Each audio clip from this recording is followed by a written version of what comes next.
नमस्कार, मैं प्रोफेसर राम बख्श, भारतीय भाषा केंद्र, जवाहरलाल नेहरू विश्वविद्यालय, नई दिल्ली। आज हम पाश्चात्य काव्य शास्त्र प्रश्न पत्र के अंतर्गत पाश्चात्य काव्य शास्त्र की पृष्ठभूमि का अध्ययन करेंगे। इस इकाई के अध्ययन के उपरांत आप प्राचीन यूनानी सभ्यता से परिचित हो सकेंगे, रोमन साम्राज्य और सभ्यता की जानकारी प्राप्त कर सकेंगे और ग्रीक और लैटिन भाषा और उनके साहित्य के महत्व से अवगत हो सकेंगे। ग्रीक रोमन धर्म और यहूदी ईसाई धर्म के बारे में प्रारंभिक जानकारी प्राप्त कर सकेंगे और यूनानी रोमन चिंतन के परिप्रेक्ष्य को समझ सकेंगे। जब भी कोई विद्वान पाश्चात्य काव्य शास्त्र की चर्चा आरंभ करता है तो वो यूनान से प्रारंभ करता है, यूनानी चिंतकों से, प्लेटो और अरस्तु से वो अपना शुरू करता है, क्योंकि पाश्चात्य काव्य शास्त्र का जन्म एक तरह से यूनान में हुआ। उस पाश्चात्य काव्य शास्त्र का जो आज तक विकसित हुई, और उस यूनान में भी विशेष रूप से एथेंस में हुआ, जहाँ पर सुकरात, प्लेटो और अरस्तु रहते थे।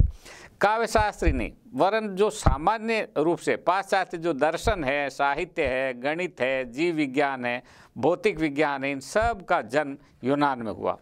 हालांकि प्राचीन जो सभ्यता है, वो जो यूनान की सभ्यता का बहुत सारा ज्ञान है, वो अब लुप्त हो गया, अब वो मिलता नहीं, उपलब्ध नहीं। जो थोड़ा बहुत बचा हुआ है, उस बचे हुए से हमें यूनान के अतीत के वैभव का पता चलता है, उसका हम अंदाज मात्र लगा सकते हैं कि कितनी महत्वपूर्ण ये सभ्यता थी।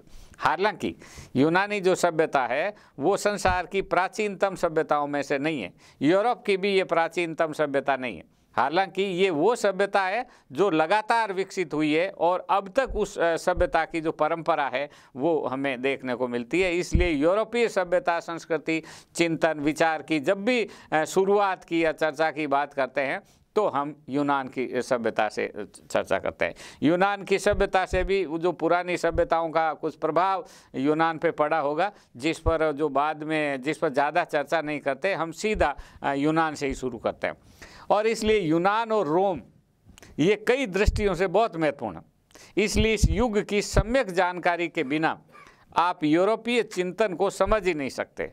पाश्चात्य आलोचना में आज भी यदि कोई आलोचक, साहित्य का कोई आलोचक नए सिद्धांत को स्थापित करना चाहता है तो वो सबसे पहले प्लेटो या अरस्तु से अवश्य उद्धृत करता है, चाहे वो कलावादी हो या वस्तुवादी। वे यूनानी आलोचक सबके लिए उद्धरणीय है। इसलिए वो सबसे पहले ये बताएगा कि प्लेटो ने इस विषय पर यह कहा और अरस्तु ने इस विषय पर यह कहा, और उसके बाद में वो आगे अपने चिंतन का विकास करता है। तो ये जो है बहुत महत्वपूर्ण है। लेकिन हमारा जो हिंदी का विद्यार्थी है, आमतौर से यूनान और रोम की सभ्यता के बारे में, इतिहास के विद्यार्थियों को अगर हम छोड़ भी दें तो साहित्य के विद्यार्थियों को इस यूनान और रोम की सभ्यता की बहुत सारी चीज़ें, प्रारंभिक जानकारियाँ हमारे पास नहीं होती। इस पाठ्यक्रम में हम वो उपलब्ध प्रारंभिक जानकारियाँ और तथ्य आपको बताएंगे जिससे आप यूनानी रोमन सभ्यता को भी समझेंगे और किस परिस्थिति में, किस परिप्रेक्ष्य में ये पाश्चात्य काव्य शास्त्र शुरू हुआ। उदाहरण के लिए हमारी जो आज की जनतांत्रिक व्यवस्था है, जो आदर्श व्यवस्था मानी जाती है, उस व्यवस्था का प्रारंभ यूनान में हुआ। जो ओलंपिक खेल दुनिया में सबसे प्रतिष्ठित खेल माने जाते हैं, ये प्रतिष्ठित ओलंपिक खेल की शुरुआत यूनान में हुई। आज संसार का जो सबसे बड़ा धर्म है, जो यूरोप और अमेरिका में तो बहुमत में है, ईसाई धर्म, उसका प्रारंभ यहीं से हुआ। और आज भी रोम ईसाइयों का सबसे पवित्र धर्म स्थल है। सप्ताह और महीने के दिन, कैलेंडर का प्रारंभ हुआ। वर्ष का प्रारंभ 1 जनवरी से होता है, ये निर्णय रोमन सभ्यता में हो गया था। जूलियस सीजर का जो कैलेंडर था उसमें ये तय हो गया था कि 1 जनवरी से वर्ष की शुरुआत होती। ईस्वी सन का प्रारंभ इसी काल में होता है। और इतिहास की गणना के लिए ईसा मसीह का जन्म बहुत महत्वपूर्ण है। ईसाई धर्म की दृष्टि से तो है ही, लेकिन हम इतिहास की गणना ही या तो कहते हैं ईसा से पहला या ईसा के बाद में। और इसलिए ये जो समय की गणना का जो आधार है, ये तो अब वैश्विक स्तर पर स्वीकृत हो चुका है, और ये सब उस यूनानी रोमन सभ्यता के समय में हुआ। हाँ, यहाँ एक चीज़ और ध्यान रखने की ज़रूरत है कि ईसा का जन्म 0 वर्ष में नहीं हुआ, 1 वर्ष में हुआ। माने ईसा पूर्व तो पीछे हो गया एक वर्ष पहले, और ईसा के जन्म के 1 वर्ष बाद, तो ये जो शून्य वर्ष है ये शून्य वर्ष गणना में आता नहीं। इसके अलावा एक और भी बात है कि ठीक ईसा का जन्म कब हुआ था इसको लेकर के भी बहुत मतभेद है, और इसलिए ईसा के एक ठीक जन्म के समय से ईस्वी सन शुरू होता है ये भी सही नहीं है, बल्कि ईसा के जन्म के 3-4 साल बाद से ये गणना हमारी शुरू होती है। इसे याद रखने की जरूरत है। दूसरी बात, और भी बहुत सारी चीज़ें इसी समय शुरू हुई। अनुवाद का प्रारंभ इसी काल में हुआ, और आज भी जो आधुनिक यूरोपीय भाषाएं वो रोमन लिपि में लिखी जाती है, क्योंकि लैटिन से वो शुरू हुआ तो वो वहीं की लिपि है। महाकाव्य, त्रासदी, कॉमेडी, सेटायर, काव्यशास्त्र सब का प्रारंभ यूनानी रोमन संस्कृति में हुआ। वर्तमान ग्रेगोरियन जो कैलेंडर है वो फरवरी 1582 में पोप ग्रेगोरी ने दिया था। इसका जो पूर्व रूप है वो जूलियस सीजर के काल में ही रोम में प्रयोग में होने लगा था। तो ये गणित है, भौतिक विज्ञान है, राजनीति विज्ञान है, दर्शन विज्ञान है, जीव विज्ञान और क्या नहीं, सब का प्रारंभ किसी न किसी रूप में यूनान और रोम में ही हुआ है। और इसी पृष्ठभूमि में हमें यूरोपीय काव्यशास्त्र का और विशेष रूप से प्राचीन यूनानी रोमन काव्यशास्त्र का अध्ययन करना चाहिए। अब इस संदर्भ में हमें मोटी मोटी जो इतिहास की जानकारी है वो हमारे विद्यार्थियों को हो जानी चाहिए कि ये यूनान का ऐतिहासिक परिप्रेक्ष्य क्या है। तो यूनान के इतिहासकारों का मानना है कि लगभग 4000 वर्ष ईसा पूर्व यूनान में मानव आबादी बस चुकी थी, उससे पहले ही बस चुकी थी। और एक तथ्य जैसा है कि 1000 से 499 ईस्वी पूर्व में यूनान में नगर राज्यों की स्थापना हो गई और वहाँ अनेक राजाओं का शासन चलता था, एक नगर का एक राजा। और इस दृष्टि से जो 2 नगर शास्त्र चिंतन की दृष्टि से बड़े महत्वपूर्ण माने जाते हैं वह है एथेंस और स्पार्टा। सन ईसा पूर्व 683 में एथेंस में राजतंत्र समाप्त हो गया था और उसके बाद अपने ढंग का जनतंत्र उसमें अस्तित्व आ चुका था। और एथेंस के जनतंत्र को समाप्त करने के लिए स्पार्टा ने अनेक बार आक्रमण किए, परंतु एथेंस अपराजित रहा।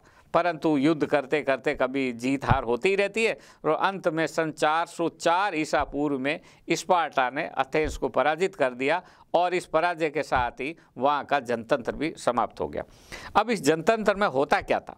होता यह था कि एथेंस में 20 वर्ष से अधिक उम्र के जो कुलीन नागरिक होते थे वो आपसी सहमति से सरकार चलाते थे।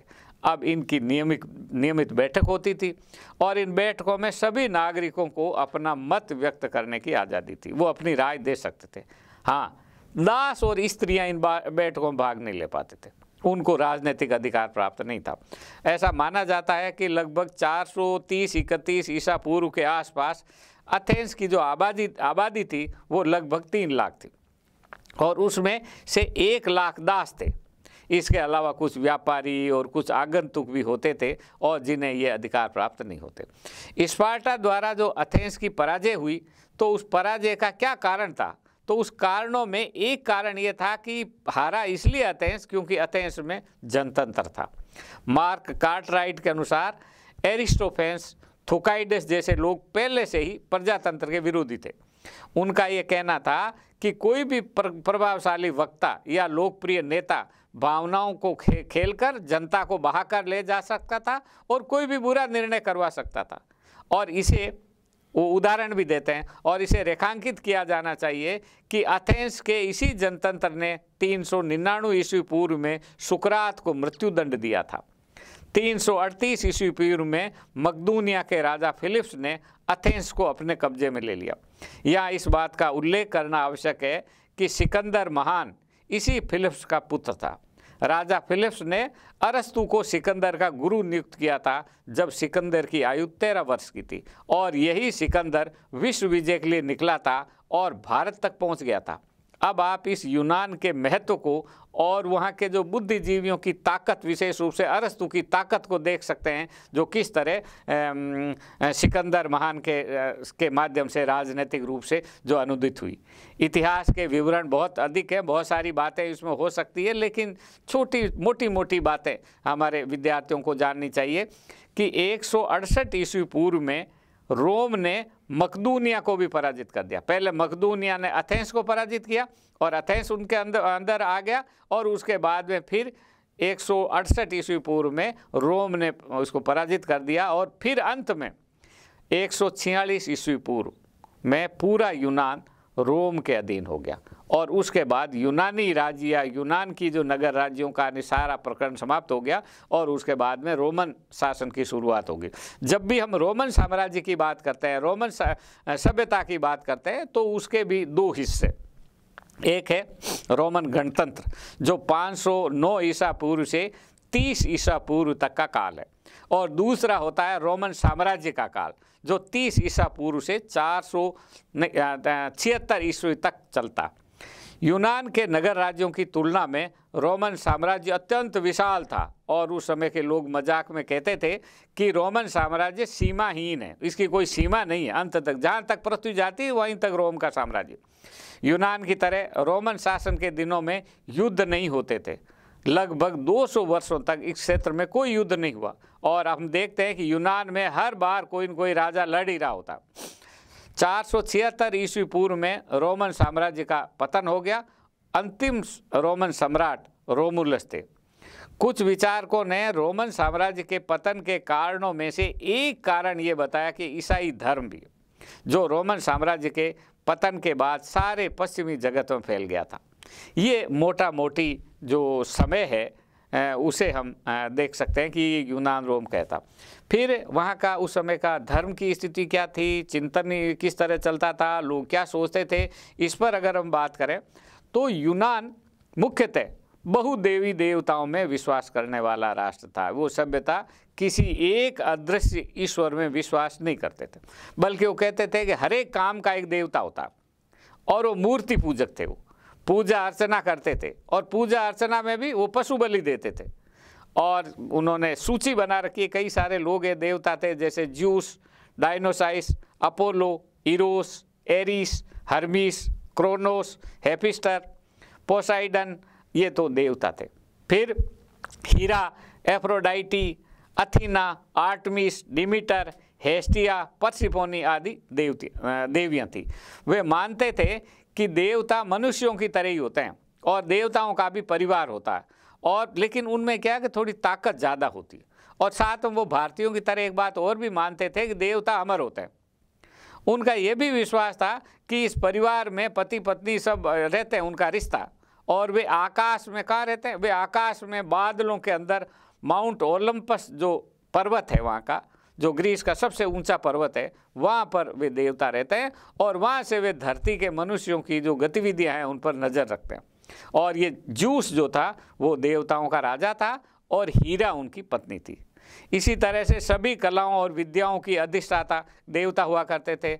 अथीना बुद्धि की देवी थी और एथेंस की संरक्षिका थी। उसी के नाम पर एथेंस का नाम एथेंस पड़ा। इससे जुड़े हुए अनेक मिथक और दंत कथाएं यूनान में प्रचलित थी। जब यूनान पर रोम का आधिपत्य हो गया तब भी यूनानी देवी देवताओं का मान सम्मान पूर्ववत बना रहा। कुछ नए देवता अवश्य उसमें जुड़ गए, परंतु रोमन साम्राज्य ने अपने अधीन राज्यों पर अपना धर्म नहीं लादा। कविता, दवा, संगीत, विज्ञान के देवता अपोलो की पूजा अर्चना रोमन साम्राज्य में भी होती थी। बाद में जब रोमन साम्राज्य का पतन हुआ और ईसाई धर्म की पूर्ण प्रतिष्ठा हो गई, तब इन ग्रीक रोमन देवी देवताओं का भी विरोध आरंभ हो गया और कालांतर में बता दिया गया कि ये तो शैतान है। और जिस समय ग्रीक सभ्यता अपने सर्वोच्च शिखर पर थी, उस समय तक ईसाई धर्म का उदय नहीं हुआ था। हाँ, यहूदी धर्म का अवश्य ही उस समय उदय हो चुका था। यहूदी धर्म प्रचारक ये मानते हैं कि यहूदी धर्म की स्थापना 20वीं शताब्दी ईसा पूर्व में हो चुकी थी, बहुत पहले हो चुकी थी। तब से इस धर्म ने अनेक उतार चढ़ाव देखे। ये अकेश्वरवादी धर्म है और इसीलिए यूनान और रोम के काल में इन्हें अनेक कठिनाइयों का सामना करना पड़ा। ओल्ड टेस्टामेंट इनका पवित्र धर्म ग्रंथ है। बाद में यहूदी धर्म के भीतर से ही ईसाई धर्म का उदय हुआ। ईसा मसीह का जन्म यरूशलेम के पास बैतलहम में हुआ था।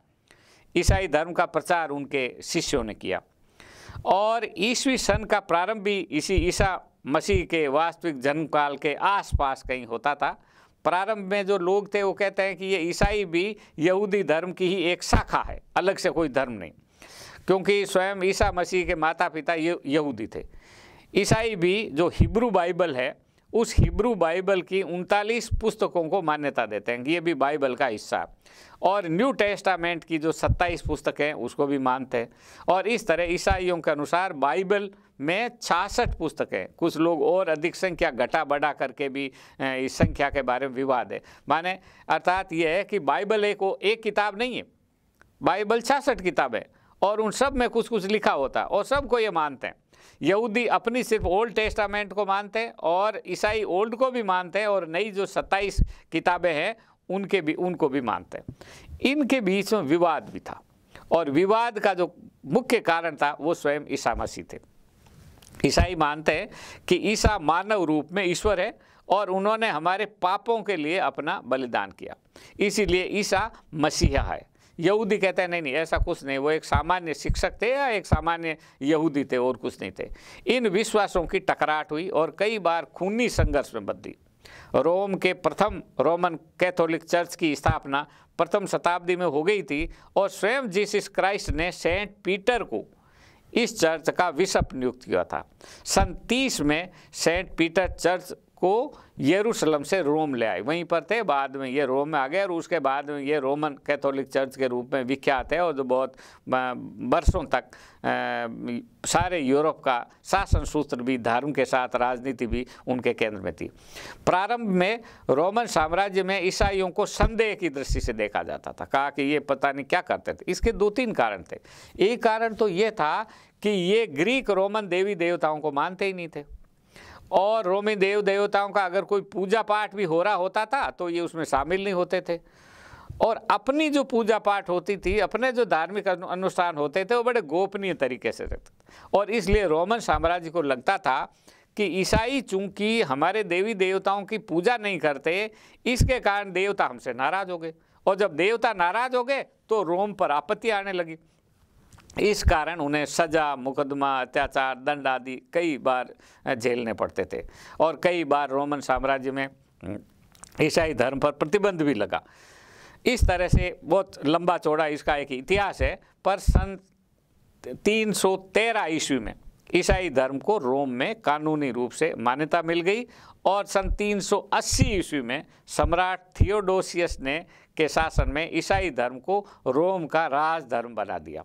476 में जब रोमन साम्राज्य का पतन हुआ, तब यह भी प्रचारित किया गया कि रोम के पतन का कारण ईसाई धर्मावलंबी है, और ये काफ़ी दिनों तक एक लंबी बहस चली। लेकिन इस सारी बहस के अंदर, इन धार्मिक झगड़ों के बीच में, ये जो ईसाई धर्म है ये बराबर बना रहा। अब हम विचार करते हैं कि उस समय की भाषा क्या थी। जब हम कहते हैं कि अरस्तु ने ये लिखा, तो बहुत बार ये प्रश्न उठ जाता है कि अरस्तु में किसमें लिखा, तो कहा ग्रीक में लिखा। तो ग्रीक तो थी नहीं, क्योंकि प्राचीन यूनान में ग्रीक नाम की कोई भाषा नहीं थी। ये आधुनिक ग्रीक है, वो अब की है। उस समय अनेक बोलियां थी, और इन बोलियों का जो संबंध था 2 तरह से। एक तो स्थान विशेष से इन बोलियों का संबंध था, यहाँ जो रहता है वो बोलेगा, और दूसरा कबीला विशेष है, जिस कबीले की एक भाषा। विकिपीडिया ने सब जानकारियाँ दी, उसके अंदर बहुत सारी इनके तथ्य मिलते हैं, जिसमें से एक सबसे जो पुरानी ग्रीक है वो मिसेनियम ग्रीक थी, जिसे लोग लीनियर बी लिपि में लिखते थे। इसी तरह दूसरी प्रणाली भी थी जिसे किप्रियाट सिलेबरी कहते हैं। पुरानी ग्रीक में केवल बड़े अक्षर थे, छोटे अक्षर बाद में आए जब स्याही का आविष्कार हुआ और कागज़ पर इनको लिखने की ज़रूरत महसूस हुई, प्रचलित हुआ तब। और जो आधुनिक ग्रीक भाषा है इसमें 24 वर्ण है, और इसमें सभी छोटे और बड़े सभी वर्ण उसमें शामिल है। भाषा वैज्ञानिक होमर की भाषा को मिश्रित आयोनियाक मानते हैं। प्राचीन यूनान में सभी लोग अपनी अपनी बोलियों का ही प्रयोग करते थे। जो व्यक्ति ग्रीक नहीं बोल पाता वह या तो अतिथि है या विदेशी है।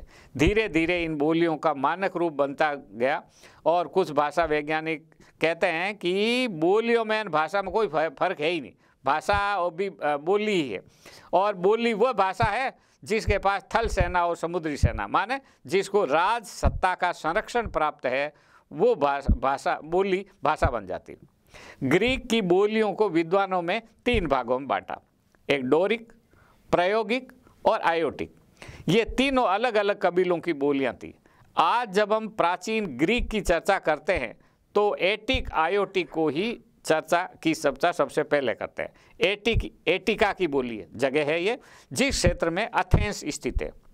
स्टीफन कोलविन ने एटिक आयोटिक के महत्व के कारणों पर विचार किया और उन्होंने कहा कि 2-3 बातों से ये महत्वपूर्ण, जिसमें से उन्होंने कहा पहली बात तो ये है कि इसी बोली में सर्वाधिक साहित्य लिखा गया।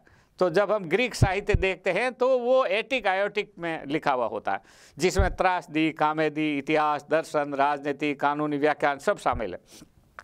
और पाश्चात्य काव्यशास्त्र की दृष्टि से अगर हम देखें तो प्लेटो और अरस्तु ने इसी बोली में अपने ग्रंथ लिखे, ये जानने की हमें बहुत जरूर। दूसरी बात ये कि यूनान के अन्य हिस्सों की तुलना में यहाँ पर शिलालेख अधिक मात्रा में उपलब्ध है। हम जब प्राचीन इतिहास को ढूंढने लगते हैं तो शिलालेख बहुत महत्वपूर्ण है। तीसरी बात जो इसका महत्व यह है कि मकदूनिया के राजा ने एथेंस को अपने में कब्जे में कर दिया था और उसके विजय के उपरांत कोई ने बोली को राजकीय भाषा बनाया।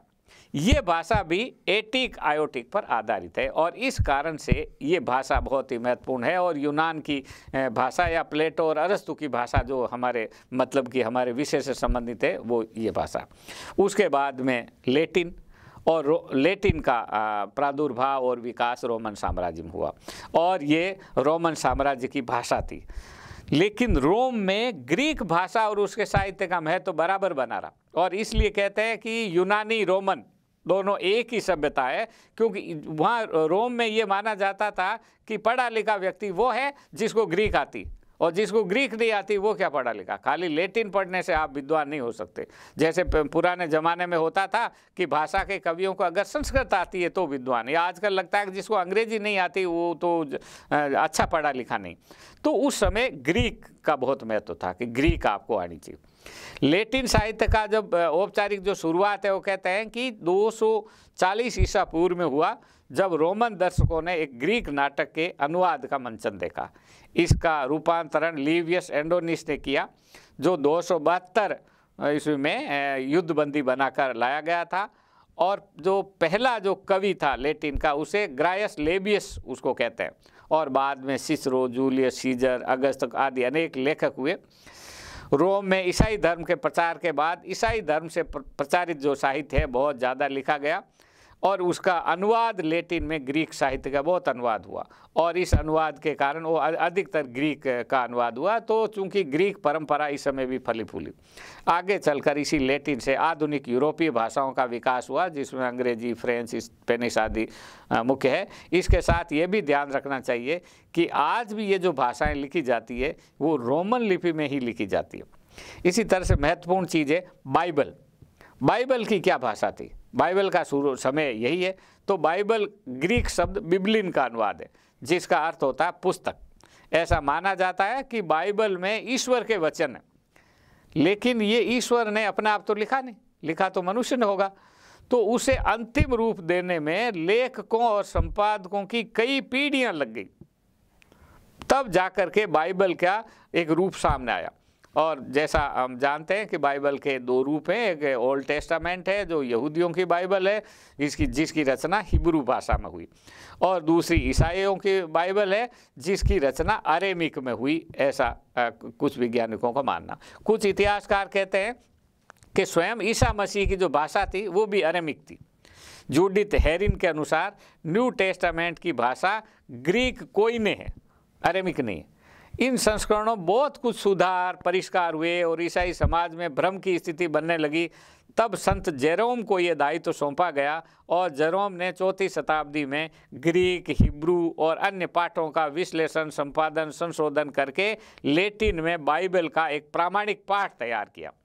इसके साथ ये भी तथ्य जानना चाहिए कि लेटिन प्राचीन रोम साम्राज्य की तो राजभाषा थी, वे रोमन कैथोलिक चर्च की भी मान्य भाषा थी। बहुत ही महत्वपूर्ण है कैथोलिक इसके धर्म की मान्यता। और सन 1960 तक रोमन कैथोलिक चर्च के जो सामूहिक अनुष्ठान होते थे वो लेटिन में ही होते थे। भले ही आपको कुछ समझ में आता हो नहीं आता हो, लेकिन वो जो पुरोहित है या धार्मिक कर्ता लोग हैं वो लेटिन में ही बोलते थे। बाद में जाकर के अब ये थोड़ा बहुत परिवर्तन हुआ।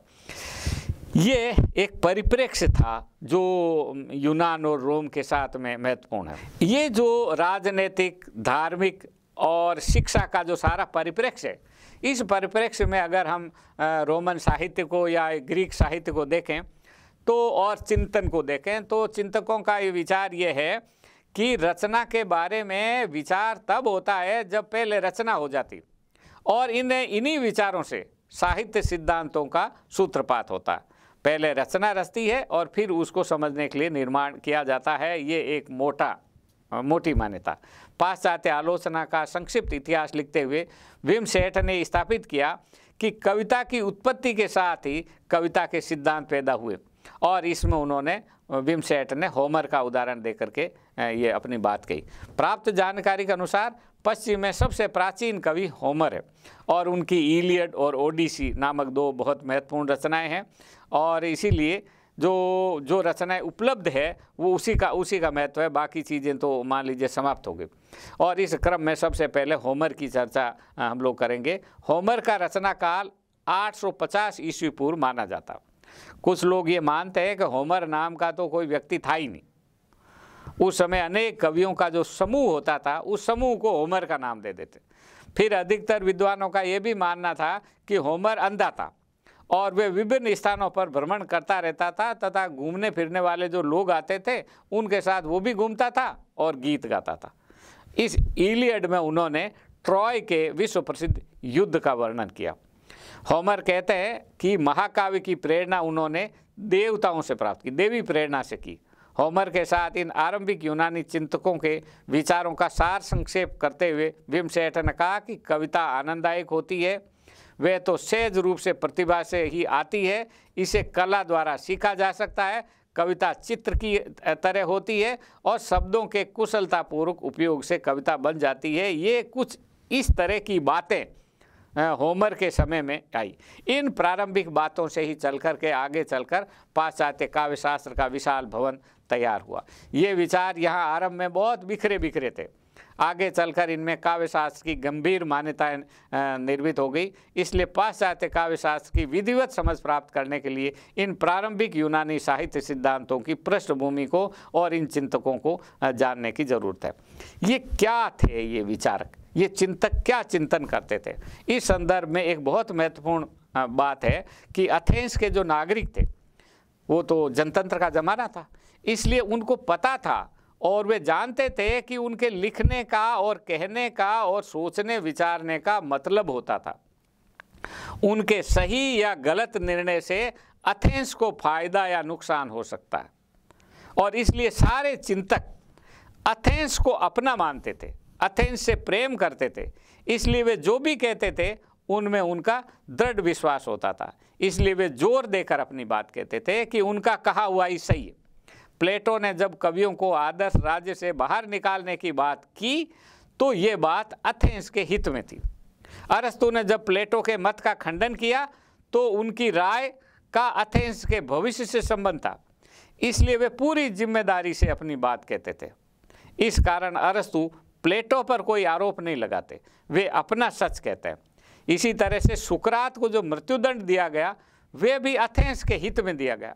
इसलिए इनके चिंतन के केंद्र में एथेंस का हित था। और फिर होता यह था कि एथेंस के जितने भी निर्णय होते थे वो सामूहिक बैठकों में निर्णय होते थे और इसलिए उनकी ऐसी भाषा में, ऐसी शैली में, ऐसे पुष्ट तर्कों के साथ लोगों को अपनी बात रखनी होती थी ताकि दूसरे लोग उनसे सहमत हो जाए। इसी कारण प्राचीन जो यूनानी चिंतक है उन्होंने कविता के साथ साथ विस्तार से भाषण कला की बारीकियों पर भी बात की। और क्योंकि ऐसा नहीं होना चाहिए कि सही बात उचित तर्कों के अभाव में दब जाए और एथेंस को भारी नुकसान उठाना पड़े, इसलिए ये लोग बहुत जोर दे करके अपनी बात कहते थे। और कई बार ये लगता था कि ये भाषण कला पे क्यों लिख रहे हैं, जबकि ट्रेजेडी पर और कॉमेडी पे और महाकाव्य पर इनको लिखना चाहिए, लेकिन वो जोर इस पे देते। कारण इनका ये था कि उनका संदर्भ था एथेंस। हर बार एथेंस पर आक्रमण होता था, स्पार्टा आक्रमण कर रहा, कभी कोई आक्रमण कर रहा, युद्ध की स्थिति में हमेशा पर्सिया आक्रमण करता, कभी सब नगर राज्य मिलकर झगड़ते थे, कभी अलग अलग उनको अपने अस्तित्व रक्षा के लिए लड़ना पड़ता था। ये संदर्भ इस दार्शनिक चिंतन में भी था। होमर, हेसियड, पिंडार, गोर्जियस, एरिस्टोफेनीज, सुकरात, प्लेटो, फिराइडेस, इक्लिस, सोफोक्लीज, यूरिपिडीज, अरस्तु आदि विचारक लेखक चिंतक यूनान में हुए और जिनकी ख्याति, यथावत ख्याति आज भी बनी हुई है। एथेंस के दार्शनिकों, विचारकों और आलोचकों में एक और बात भी बहुत महत्वपूर्ण थी कि उनमें से कोई भी आज के अर्थ में काव्यशास्त्री नहीं था।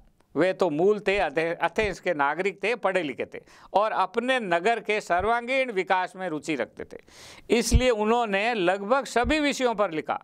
सुकरात दार्शनिक थे, प्लेटो राजनीतिक चिंतक और दार्शनिक थे। उन्होंने विचारों का सिद्धांत निर्मित किया।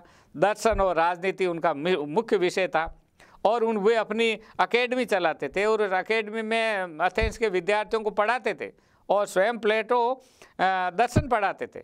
अरस्तु प्लेटो के शिष्य थे और 80 वर्ष की अवस्था में 349 ईसा पूर्व में प्लेटो की मृत्यु हुई। 18 वर्ष तक अरस्तु प्लेटो के साथ रहे। प्लेटो की मृत्यु के 14 वर्ष बाद अरस्तु ने अपनी एकेडमी खोली। वहाँ पर भी कुछ आपस में थोड़ा प्लेटो की मृत्यु के बाद में थोड़ा विवाद सा हुआ और उसके बाद में अरस्तु जो हुआ चले गए दूसरे नगर राज्य में।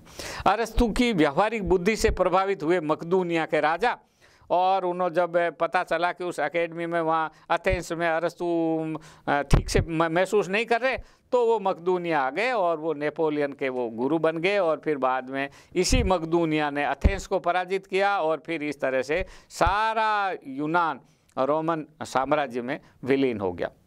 जब रोमन साम्राज्य रहा तब तक ग्रीक साहित्य को पढ़ना एकदम अनिवार्य था और वे जानते थे रोमन लोग कि प्लेटो और अरस्तु ने क्या क्या कहा था। इसलिए ग्रीक साहित्य रोमन साम्राज्य में उपलब्ध था और तब तक रोमन साम्राज्य रहा, तब तक ग्रीक साहित्य और संस्कृति भी रही। और आगे जब यूरोपीय चिंतन का विकास हुआ तो यही ग्रीक रोमन जो परंपरा है चिंतन की, जो बाद में सिसरो और दूसरे चिंतक जो रोमन साम्राज्य में विकसित हुए थे वो आए, उन्होंने अपने कुछ रचनाएं की। लेकिन ये सारा जो प्राचीन वैभव है वो प्राचीन वैभव इस समय तक उपलब्ध हुआ और उसके बाद में जो यूरोपीय चिंतन है उस यूरोपीय चिंतन का विकास हुआ।